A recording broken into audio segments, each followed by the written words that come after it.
All right. So, welcome again sa another Bible study natin for this week. I hope this will be something that will help you, no? This is not rare. I mean, very common po ito. Christians, non-Christians, they get discouraged. And I hope and pray this is something that will answer your questions and at the same time give some hope and encouragement sa bawat isa as we study this through reading through the King James Bible. Okay, let's look at God's promises, and this will be something that will not just fire you up, pero will keep you going. Okay, let's pray. Dear Heavenly Father, I pray that this will be a blessing to everyone that will listen. I pray na sana po kung humuhugot po sila ng lakas ay makahugot po sila sa inyong salita. And if they are facing something today, either through their loved ones, through their own church, to their experience at work, or sa loob mismo ng kanilang puso't isip, Panginoon, na gumagambala sa kanila to, Lord, do something for you and Lord, mag-proceed sa buhay po nila ng pagiging Kristiyano. Help them, Lord, find the answers today. And may you bless me, Lord God, through the name of our Lord Jesus Christ. Amen. All right. Are you discouraged? Are you hurt? Are you in pain? Are you worried? I hope this will give something sa inyo, no? This will help you cope up with your discouragement, depression, downness, and disheartened self. Now, ang Panginoong Hesus, mga minamahal, the good thing is that He never left us without anyone or anything na kakapitan. When Jesus was still on earth, etong sinabi po niya sa mga disciples. Alam ng mga disciples, aalis siya. Alam mo yung pakiramdam na aalis ang yung Savior, aalis yung nagsasalita sa iyo sa harapan mo at sinasagot lahat ng tanong mo, no? At binibigay lahat ng encouragement sa iyo para mag-go on with the difficult life. Nung paalis na si Jesus, of course, they were disheartened. They were worried. But Jesus said these words. Sabi niya, "These things I have spoken unto you, being yet present with you, the Comforter." There is a Comforter, which is the Holy Ghost, the third part of the Trinity, whom the Father will send in my name. He shall teach you all things. He will bring all things to your remembrance. And whatsoever I have said unto you, peace I live with you. My peace I give unto you, not as the world giveth, give I unto you. Let not your heart be troubled, neither let it be afraid. One of the greatest promises that I hold onto the Bible, there is a comforter. And even in First Corinthians na mention po that this comforter is the Holy Spirit or the Holy Ghost. Pero yun yung gagawin po nito. Ituturo niyo sa yung lahat ng bagay, no? I will just show you Bible references, but later on in your life, mga minamahal, mapapansin niyo to. He will remind you of the things that you've learned before. The Holy Ghost will trigger your imagination and your will and your thoughts to bring, sabi dito, bring all things to your remembrance. The time that you were comforted with the same thing that you're experiencing right now, maaring paalala niya sa iyon. And maaring yung first time na na-experience mo tong bad experience na experience mo ngayon, God will send you verses in your mind and God will remind you of the experiences ng iba naman to give you strength. So, peace I live with you. My peace I give unto you. There's no other peace na makakapagbigay nito. Sabi nga ng awit, there's a peace in my heart that the world never gave. A peace na kung saan ang Panginoong Hesus lamang through the Holy Ghost will give you. So, what discourages us? Ano ba nagdi-discourage sa'yo? Later on, you can just share that sa ating pong Q&A. But right now, let me show you some things that is commonly discouraging people and not only Christians. Una, ang expectations nila hindi nami-meet. No, meron tayong kanya-kanyang mga ginagawa sa buhay and gusto mangyari sa buhay. Pero pag hindi na-meet ang expectations natin, ang sakit, di ba? Lalo na't pag mabigat ito at malaking parte sa ating pong buhay. Might be your studies, your expected grades, sa work mo, expected mong probably salary or compensation, expected mong kind of work, load, Expectation mo sa wife mo, expectation mo sa husband mo, expectation mo sa kapatid mo, o kaya yung brother or sister in Christ. No, your expectations are not basically met. That's why you're discouraged. Sometimes you're looking up onto someone. You're looking up to your father, to your friend, to your spiritual father, no? Yung lead sa sa Panginoon, o kaya minsan nagturo sa sa Panginoon. You're looking up to him, pero he failed or she failed. Nagkasala siya, or he did something that you didn't imagine na gagawin niya. It discouraged you. Yeah. There are bad experiences that you might experience na talagang nakakapanghina para sa'yo. Ano to? For example, namatayan ka. Napakasakit nun, di ba? There's this loved one na may ginawang mali sa'yo, di ba? Bad experiences, accident, okay? Sickness. That's very apparent. That's very normal. You get discouraged on those things. And beside this, number four, you are unable to do things. Ang hirap gawin at ang hirap mag-move forward if you know you can do something, pero hindi mo magawa ito, no? You feel helpless, no? You can't do nothing about it. You cannot think of things. Paano ko gagawin to? Paano ko makakalagpas dito? So number five is sometimes you're left behind and you feel parang down na napag-iwanan ka or something. Number six, you get disheartened because you lost courage on moving on. Nawala yung courage mo, hindi mo na kaya, sasabihin mo sa sarili mo, nagkakaroon ka na ng self-pity, hindi ko kaya to, parang sila na lang, nako, hindi ko na and so on. And finally, some people, or even particularly some Christians, they get discouraged. Why? Because they think they're doing their best being a Christian, and they're doing their best winning souls for Christ. They're doing their best in their own ministries, pero there are no fruits. One of the best examples dyan, di ba? Yung, kunyari, isang pastor o kaya isang leader, he's trying to win souls, pero the people coming in, no, are just a few. Kunwari, you really want to do Bible studies, but no one's opening up their doors for that. Sometimes fruits like you win souls a lot, so many, for a year or for 2 years, but wala ka nakikitang bunga sa ginagawa mo. It's discouraging. That's true. It's very discouraging. I've experienced that myself. And kaya nga po, itong mga verses na to, ang personally rin nagpalakas sa akin, but at the same time, I've learned from other people and through reading the Bible. So how do we fight these things? No? How do we fight these things? I'll give you some few things. Unang-una, you start praying and leave your burdens to Jesus Christ. Sometimes masyado nating binubuhat ang mga bagay-bagay na nakalimutan natin ang Panginoon po ang siyang nagsabi sa Matthew 11:28-30. Sabi po niya ito, Matthew 11:21.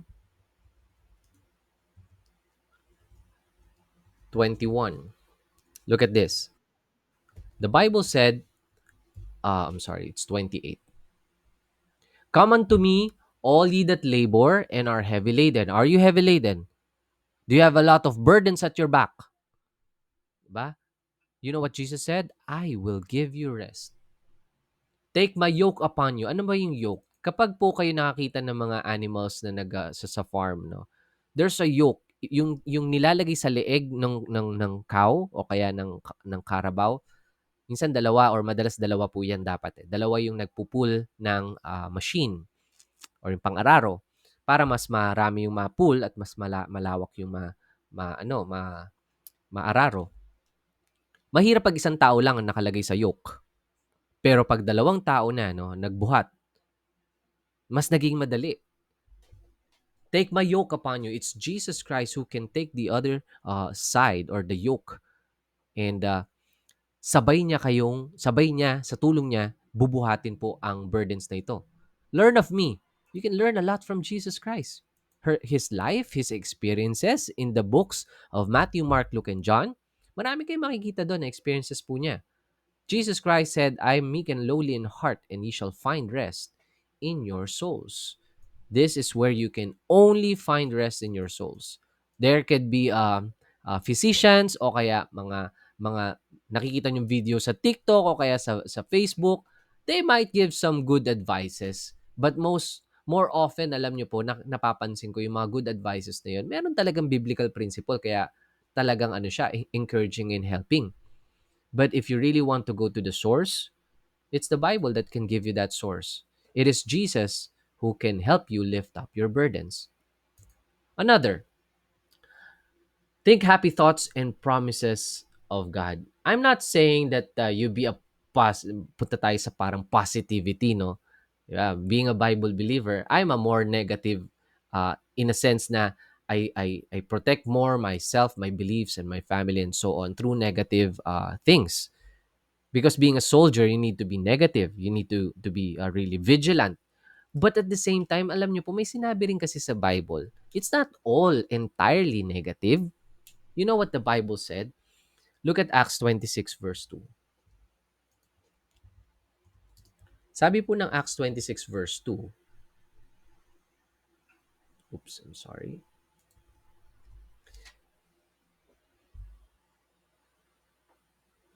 Si King Agrippa, he has this experience. Acts 26 verse 2, I think myself happy. I think. Tingin niya. Okay? I think myself happy, King Agrippa, because I shall answer for myself this day before thee, touching all things where I'm accused of the Jews. There are experiences na si Paul is na-experience po niya, and talagang nahihirapan po siyang kumbaga lagpasan nito, pero yet through persecutions, sabi ni Paul, siya po ay talagang lalong lumalakas, and through his weakness pinalakas po siya ng Panginoon. Now if you go here, I have a more clear verse here in Philippians chapter 4 verse 8.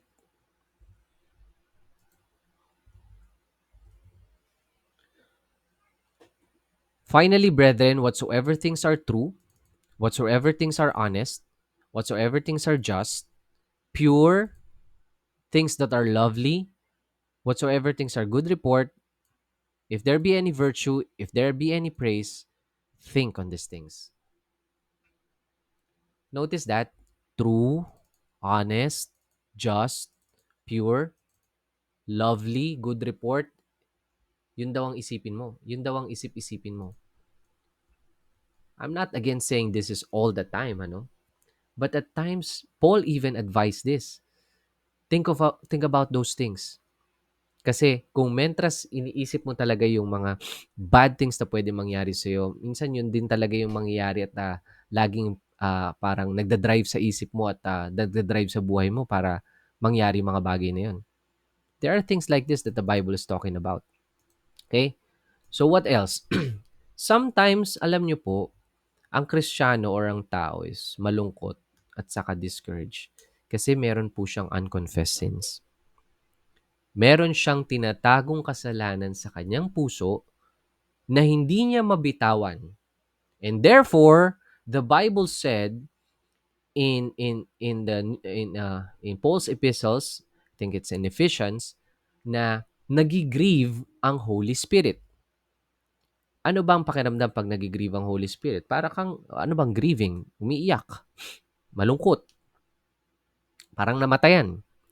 You grieve the Holy Spirit if you sin, especially on the temple of the Holy Spirit. I'm referring to your body, the temple of the Holy Ghost according to 1 Corinthians. At hanggat hindi mo kino-confess yung sin na yan, at hindi mo fino-forsake yan, you will feel miserable. Proverbs 28:13, sabi po, Proverbs 28:13, the Bible said, He that covereth his sin shall not prosper, but whoso confesseth and forsaketh them shall have mercy. It's better to confess them and forsake them. Of course, you confess to God. You confess everything to God, since God knows your hearts and your thoughts. Furthermore, the Bible said in 1 John 1:19, or just 1:9, if we confess our sins, He is faithful and just to forgive our sins and to cleanse us from all unrighteousness. Alam niyo po, ang Panginoon natin talagang napaka mapagpatawad yan. And I tell you, my dear friend and brothers and sisters in Christ, even though ulit-ulit mong ginagawa yan, kasalanan na yan, minsan naabot ka sa point na parang, I feel like a, I feel like a fool. Bakit ko inuulit-ulit tong same kasalanan na to? Ba't hindi ko siya tigilan na talaga? And nahihiya ka na tuloy humingi ng tawad sa Panginoon dahil sa paulit-ulit na kasalanan na yan. But you know what? He's faithful and just to forgive us our sins. That's our Jesus Christ, mga minamahal. Really, nakakataba ng puso at encourage that our Lord Jesus Christ is forgiving. As long as ikaw ay ibaba mo ang puso mo, be humble, and talagang you feel sorry about that, He's faithful and just to forgive you. What else? Bad things produce good. Alam niyo po, itong isipin niyo, no? If you're discouraged, those bad things that happen in your life, alam niyo po, it will produce good. Let me just tell you a very basic principle. 'Di ba may kasabihan po tayong there is no gain without pain, tama ba? No pain, no gain. Okay, ganun pala. No pain, no gain. Sometimes you have to go through something to gain something. And most of the time, masakit at mabigat po 'yun. You know what? Bad things produce good. Romans 8, this is a very great promise of God in Romans chapter 8, verse 28. And we know all things work together for good to them that love God and to them who are the called according to His purpose. All things work together for good to them that love God. Alam niyo po, etong to them that love God, hindi ibig sabihin lamang niya na to them that love God pag mahal mo ang Panginoon, pero pag hindi mo mahal ang Panginoon, save ka, hindi mangyari sa ito. No, this is actually for the saved people. All things work together for good, even to the saved people who's a backslider. No, we know all things, that everything that happened to them, even the bad things, will work together for their good. Ito kasi yan eh, yung the called according to His purpose, yung mga predestinate. I'm not a Calvinist, no. I don't believe that you are predestinated to get saved. But you get predestinated once you believe in Jesus Christ. Okay? You were put in Him according to Ephesians chapter 1, na put ka sa body of Christ nung nag-believe ka sa Kanya and you made Him as your Savior. Then you were part of this predestinated group. Siyempre, pag namatay tayo, saan ba tayo pupunta? Sa langit na. O, predestined ka to be saved. Predestined ka to be part of God's family. Okay? So, the whole point here that I'm trying to show is all things work together for good to the saved. Okay? So, don't think that all those bad things are just something na always bad. No, eventually it might it might give you something that will produce something good. Okay? So, what else? Find someone to talk to, mga minamal. If you're discouraged, if you are disheartened, find someone you can talk to. No, wag mo sarilinin. That's true. You need someone to talk to. Even in the Bible, there are disciples that had this experience. Talk to some friends that will refresh you, no? Especially ako, big help diyan talaga ang friends mo na kapareho mo mag-isip, Kristiyano, no? But sometimes you have, I understand, sometimes you have non-Christian pero kahit papaano saved people that you always talk to and naging kaibigan mo, who understands you and who knows you. Sa mga mag-asawa, you talk to your wife, you talk to your husband, no? It will give you something. It will trigger some things to think of. Talk to your child, even if you have a daughter or a son. Talk to your pastor if you need to get some advice. Talk to someone, basically. Sa Acts chapter 27 verse 3. Ito pong sabi ng Bible. There was this time, the next day we touched at Sidon, and Julius courteously entreated Paul and gave him liberty to go to his who? To his friends. For what? To refresh him. Might be, but Paul was really ano bang magandang term? Talagang stressed na siya. Talagang problematic na siya. Talagang discouraged siya. And he said, go to your friends. Refresh yourself. Yeah, this is something that you can do. Okay? Here's another thing that will help you. You stop worrying. Stop worrying. Madalas, ang mga tao, they dwell into this worrying state na nandun lang sila doing that self-pity again and again. Kawawa naman ako. Ganito nangyari sa akin. Ganyan. You are doing self-pity. Alam niyo po ang self-pity, it's an inverted pride. It's like a sin na rin, mga minamahal. Okay, you stop worrying because the Bible said in Philippians 4,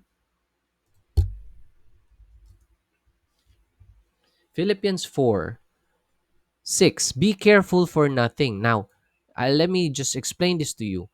Be careful for nothing. Hindi ibig sabihin na niya na beware for nothing. No. The Bible is saying, be careful. Masyado kang caring sa maraming bagay. Kaya ang gawin mo, be careful for nothing. Okay? Don't be so careful on many things. Just like the story of Mary and Martha. Si Mary, nung dumating si Jesus Christ, naging bisita nila si Jesus, si Mary umupo agad sa upuan ni Jesus, nakinig sa mga sinasabi ni Jesus Christ. Pero itong si Martha, he was so worried about ano ba malinis ba dapat yung lugar, may pagkain na ba, no? She was so worried of those things and pinagsabihan siya ng Panginoong Jesus, you're too worried on many things, no? Mary chose the right thing. What is that? To listen to Jesus Christ, to his advices, and to the things he's saying. The Bible said, be careful for nothing, but in everything, anong gawin mo? Through prayer and supplication. Maging mapagpasalamat pa rin po tayo. Let your request be made known unto God. Sometimes, ang tao, hindi man, ang Kristiyano lalo, hindi po niya binibigay or hindi niya hinihiling sa Panginoon yung gusto niya. Paano nga naman gagawin niyo ng Panginoon kung hindi mo naman hinihiling? Well, sasabihin mo, alam na po ng Panginoon yon. Alam na po ng Panginoon yon. But, our God is someone that doesn't force you to do things that you don't like. And God wants you to talk with Him. God is a God who's having a personal relationship. You need to be personal with Him. Talk to Him. All right? And that's why the next verse said, the peace of God. Look at that. The peace of God, which passeth all understanding, shall keep your hearts and minds through Jesus or Christ Jesus. Diba? So, dyan nabanggit kanina yung ating pong isa pang point. All right. Stop worrying, okay? Accept and trust the Lord in His doings. Ang mga tao, hindi nila kasi matanggap na yung nangyari sa kanila is talagang para sa kanila. Parang, dapat yung ibang naka-experience nito, dapat ganyan, dapat di ko na-experience to. I don't deserve this, no? Lumalabas pa dyan yung kanilang entitlement. But sometimes you have to accept and trust the Lord kung ano nangyari sa'yo. Kahit gaano pa kabigat yan nangyari sa'yo. You believe that it is God's doing pa rin. It is something for your good. 2 Corinthians 12. Let's look at that.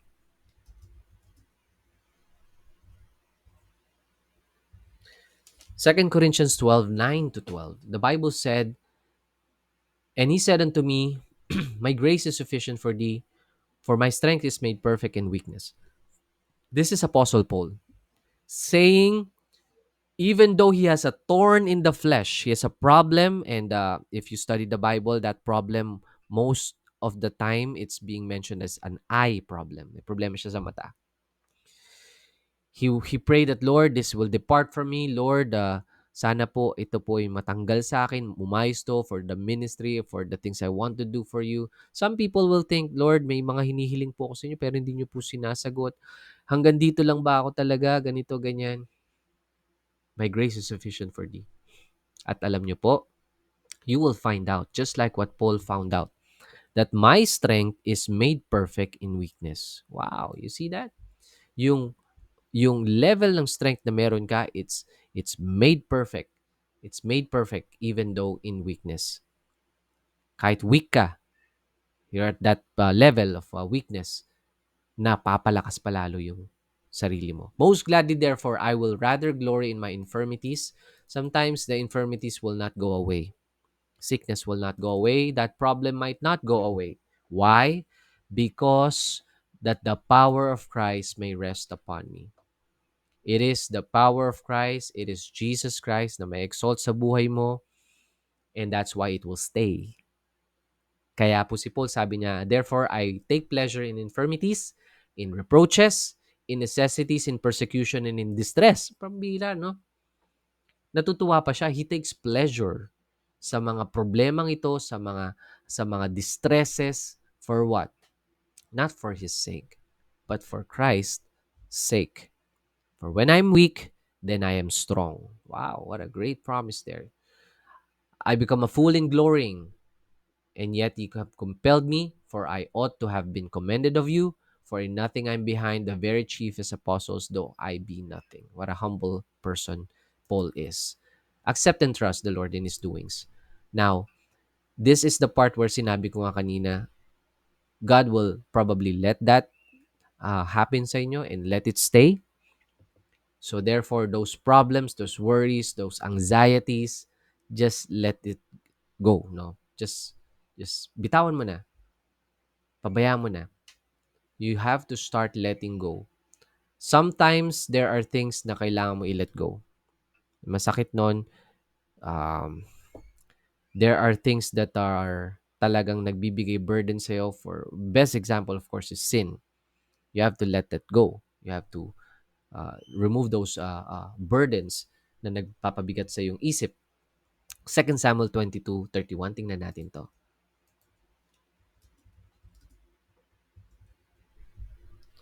The Bible said in 2 Samuel 22:31, as for God, His way is perfect. Remember that.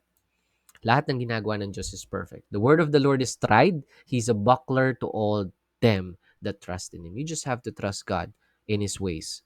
Okay? Proverbs 3:3-7. Here's one of my favorite verses. Proverbs 3. Simulan natin sa 3. So, I'll jump right on the fifth verse. Trust in the Lord with all thine heart and lean not on thine own understanding. There are ways in which ang ways ng Panginoon is hindi natin maintindihan, but those ways are actually perfect. So that's why you don't lean always on your own understanding. Kasi nga, tao tayo, pwede tayo magkamali. That's why you have to trust the Lord with all your heart, and anuman ang gusto mong gawin, in all thy ways, acknowledge Him, because He shall direct thy paths. Wag po tayong maging wise in our own eyes. Dahil eventually, this will produce self-righteousness. This will produce a proud spirit, proud heart. Fear the Lord and depart from evil. And it shall be held to thy navel. Notice this, ano? It shall be held to thy navel kapag pala ikaw ay free from stress or worries. Nakakatulong siya sa'yo physically sa health mo. Totoo po na sinabi nga that laughter is the best medicine. Why? Because it's in the Bible. Alam niyo po ba? Oh, pakita ko sa inyo, no?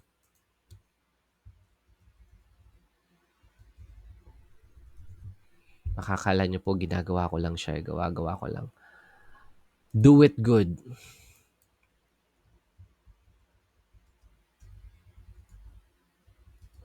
It's in Proverbs, but I'm not exactly sure where that's located. Oh, here you go. A merry heart. Proverbs 17:22. A merry heart doeth good like a medicine. See that? But a broken spirit drieth the bones. Gusto mo magkasakit sa bones? Gusto mo magka-cancer? Pero alam nyo, no, kung titingnan nyo talaga, medically speaking, ang taong laging stressed, ako, kasi na-experience ko yan, nagkaroon ako ng hyperthyroidism. Hyperthyroidism is a sickness sa thyroid. Okay? And one of the reasons kung bakit daw nangyari sa akin yun is because I'm so stressed. Very stressed. And dahil dyan, syempre, babawi na dyan yung tulog mo, hindi ka nakatulog na maayos, no? Sunod-sunod na yan, tapos laging feeling mo ang bigat sa ulo, sakit sa ulo, and so on. Sometimes it affects health also, yung outlook mo sa buhay. So, here's a good advice. You have to let it go and trust the Lord with all your heart. Lean not on your own understanding. And finally, mga minamahal, you start remembering Christ. This is one of the best encouragement that I had in my life. I always think that everything na na-experience ko dito sa mundong ito, every pain, every suffering, every temptation, Christ has already conquered it. And I start remembering Christ, yet he was not discouraged of all those things. Notice his experience in Isaiah 42. Isaiah 42, verse 1 to 4. Behold my servant, whom I will uphold, mine elect, in whom my soul delighted. I have put my spirit upon him, and he shall bring forth judgment to the Gentiles. He shall not cry, nor lift up, nor cause his voice to be heard in the street. A bruised heed shall he not break, a smoking flax he shall not quench. He shall bring forth judgment unto truth. He shall not fail, nor be what? Discouraged. This is a prophecy of the Lord Jesus Christ. He is not discouraged. He's the best example that you can follow, mga minamahal.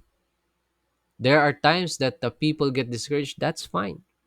That's okay. That's part of being human din po and being a Christian. But don't stop. Don't dwell doon. Jesus Christ did not fail nor has been discouraged till he have set the judgment in the earth, and the isles shall wait for his law. What a good thing, mga minamahal. Such a good thing that we have the Bible. We have the Bible to widen our wisdom and to understand the things that are happening in this life and to help us cope up with all of these things.